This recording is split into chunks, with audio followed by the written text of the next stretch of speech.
People have also asked me many, many times how you landed on me, and you have a good story for that. I feel like that's very glamorously involves George Clooney. I was in New York and I auditioned Duff, who was an MTV VJ, for a role in Super Troopers, even though we didn't have the money. And we were like kind of starting to try to cast it and we didn't have the money or whatever. And Duff, and I was like, I'm moving to LA. And Duff is like, you have to meet this woman, Amy Cohen, who is sort of Miss Los Angeles. She knows not she just knows everybody in Los Angeles. She's so Truly. plugged in Yeah. because she happens also to be George Clooney's assistant. I was like, okay. Yeah. And she goes, when you get to town, you call Amy Cohen and she's going to take care of you. I've already called her and told her you're coming. So we're like, okay. So me and Steve Lemmy get to town and we're like we roll into, we've driven a U-Haul across the country. We stopped in Vegas. I won As $6,000 one in does. Vegas randomly. I'm not even good at blackjack. I You was won good at how vodka. much? $6,000. I was Wow. so good. It wasn't that I was good. I was just drinking free vodka and on a winning streak that was so shocking. The pit boss came down at 2 a.m. and he goes, hey, come over here. And I'm like, yeah. He goes, are you counting cards? And I'm like, I've had 12 vodkas. He goes, something's going on. I've He goes, seen your you Indian, tolerance. 12 vodkas is nothing for you. You he can do goes, that. You could be counting cards. You Indian whiz kids come in here with your mathematics and you're fucking stealing us blind. And I'm like, bro, I'm fucking hammered. And he goes, I know, I'm fucking watching you. And so we end up getting to Vegas, and at 6 o'clock, I called her on my flip phone. We're rolling into Hollywood. And she goes, I'll be there at 6:45. And I'm like, oh, tonight? Okay. So she picks us up and she drives us way She'd up in never the met you Hollywood and she picked Hills. you up and took you Never all met around? us. That's so Duff had awesome. approved us from an audition, Yeah. and she's like, and she took us to this party way at the top of the Hollywood Hills. And my attitude about LA was LA sucks. I live in New York. I'm from Chicago. Fuck LA. And me and Steve Lemmy, we were both like, fuck it. He's from New York. He's like, fuck LA.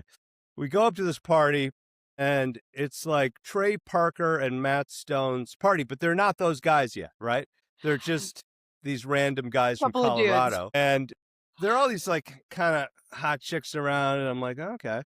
And Trey Parker walks up with a salad bowl of ecstasy.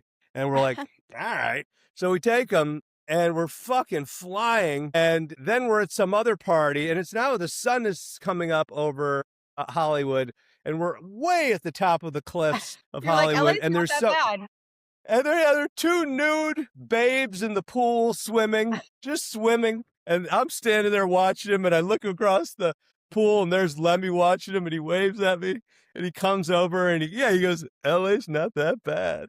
And I'm like, brother, no kidding. So we were like, oh.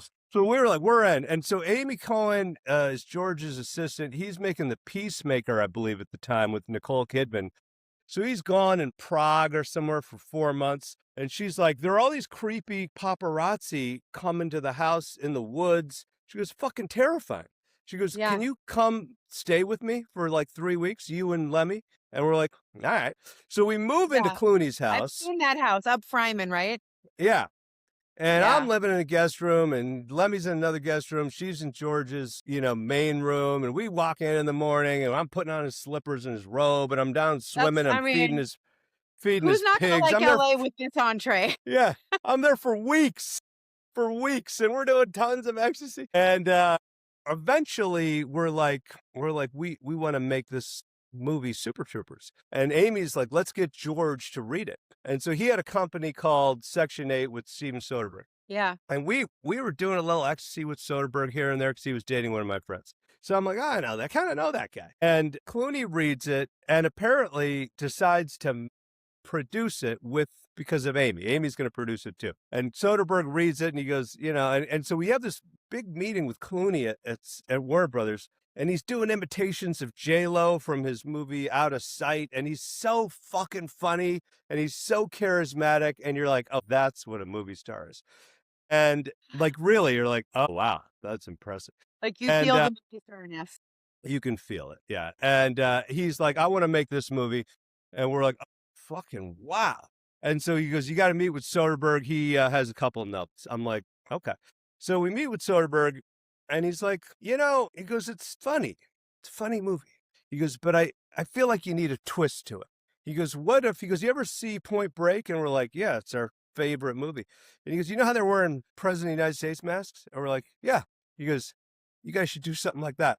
We're What? President of the United States masks. And we're like, what? And, In the whole movie? and he goes, I don't know, would that be crazy? I'm like, yeah, it'd be crazy. And we're like, we're not doing that. And People pitch things eventually, like that, I guess. eventually, about a year and a half after we made the film, I ran into Soderbergh at the DGA, and he goes, "You remember that President of the United States mask idea?"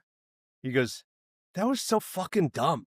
He goes, "Thank God you didn't listen to me." I'm like, "God damn right it was." And so Clooney's trying to get the movie made, and he's going around all the studios, and no one wants to make it. No one wants to make it because we're in it. And we end up calling, we go to Jersey Films, which is in sort of another producing company. And Jersey, we had been involved with in a Super Troopers television show for a little while. It was going to be a television show at one point, and then Fox said no. And so we were like, hey, maybe those guys will want to make the movie version of it. And so they are like, yeah, we'll jump on.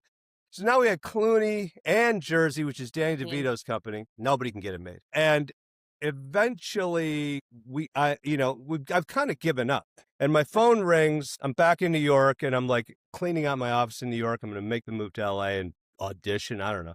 And my friend Cricket is on the phone, and she goes, hey, my dad is an investment banker, and he's retiring, and he wants to get in the movie business.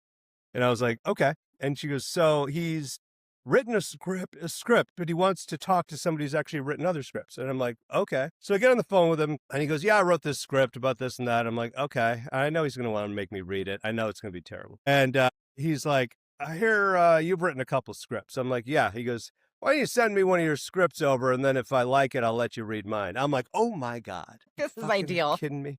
But Cricket's hot, and I'm like, fuck it, I'll do it. So I send the script over, and a week later, the guy calls me back, and he goes, I read your script. It's pretty funny. Really funny with all the joking around and stuff. And I'm like, yeah. And he goes, I'm waiting for him to go, okay, I'll send you the script. And he goes, what are you doing with it? And I'm like, well, we're raising money. And he goes, how much you need? And I'm like, and he goes, I'll give you $1.2 million. And I'm like, can you make it for $1.2 million? I'm like, yeah, that's actually our budget. Who knows? And I run into my producer's office is right next door. I'm like, we got $1.2 million. He goes, yeah, right. And he goes, oh no, there's this fucking guy. And this fucking... Turns out the guy was like, yeah, sure, I'll do it. And like, within about 2.5 weeks, we had $1.2 million in the bank. So now we have to cast the movie. And Amy Cohen is still now on. As George has dropped off, and Jersey ends up staying on. And now we're really casting the movie. And Amy Cohen is like, you have got to see this actress, Marisa Coughlan. And I'm like, okay. So we watch Teaching Mrs. Tingle, and you have this scene where you do this exorcist bit, and it's so fucking good and so fucking funny. And you're in a Kevin Williamson movie, and you're a fucking 10. And I'm like, yeah, can we get her? And Amy Cohen somehow is like, yeah, we can get it. God bless her. I'm so God grateful for bless that her. moment. So grateful. Yeah. Not many people saw that movie, so I'm glad Amy Cohen did, because Yeah. Kevin No, Williamson was on like a real tear, and then like that movie people didn't see as much. Now they have, but at the time. But yeah, I feel very, very lucky. And the funny thing is that now in this day and age, you and I would have met in person, and I would have met you all, and it would have been like, Zooms and this and that. But I don't think we met until I showed up to rehearse, did we? As that's I right. recall. Like Yeah, we that's met right. in I some didn't meet weird you. basement in Fishkill, New York. Is that like, that's my memory, that we were in some building in a basement, and I met you all 5 at once, and I was intimidated.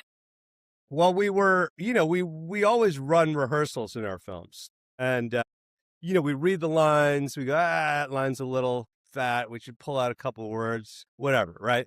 We should. That's a better improv. She's doing this gag. She's a little more this way than that way. Yeah. And we just wanted to see, in advance, make sure that you had the correct rhythm. You did. Yeah. Which is fast and fast and fast. Yes. People hear and anticipate jokes faster than you can say them. So the Yeah. whole thing, all of comedy really is surprise. Like you're going down a road, everybody thinks you're gonna say that, you say that. Yeah. Yeah. But you need to say it at a rate of speed that the mind's like, "Aha," and you're on to the next. You're just going, you're Yeah. going. Well, So, it's a good thing, that movie, because it's weird, it weirdly holds up and isn't hurt by time. You know, there's so many movies of that generation that are comedies that were funny in the moment, but don't don't really work today. And I feel like ours does, to your credit. yeah.